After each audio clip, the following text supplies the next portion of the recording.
you've already anticipated my second question, which was going to be about the key causes and consequences of this kind of decoupling. Maybe you could focus on winners and losers in your mind, especially moving forward. Who are going to be the big winners and losers of this new trend? Well, to coin a phrase, too early to tell. But I think that in the aggregate, I think we will all be losers, right? Because I'm not sure yet that what we are seeing is really can be pigeonholed as deglobalization.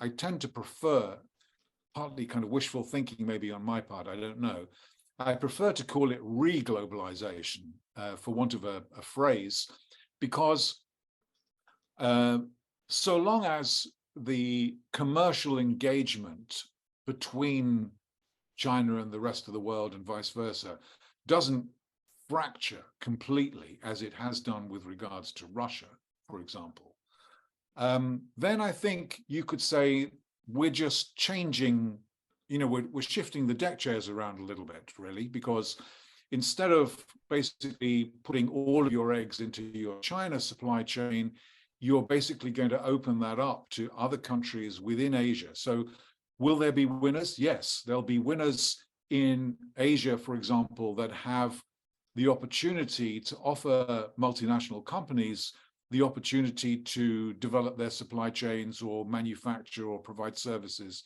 out of those countries. So, for example, I mean, everybody can find, examples nowadays. I mean, Apple is kind of often mentions of sort of a classic case of a country that's become overly dependent on China. And indeed, you cannot imagine really any strategy which the company could embrace in the next, 6 to 12 months that would alter that reality, but have told us, that they're developing more and more of their production of iPhones and iPads in India, for example. The Indians have a big issue with infrastructure, which the Chinese don't have. So many things would have to change. India's welcoming attitude to foreign companies would have to become a little bit warmer and fuzzier.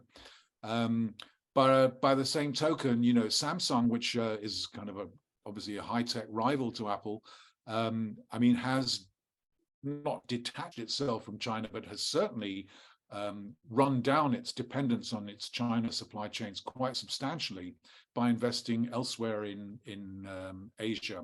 Japan has a program in which it's trying to incentivize its own companies to move either some of their investments back to Japan or to other countries.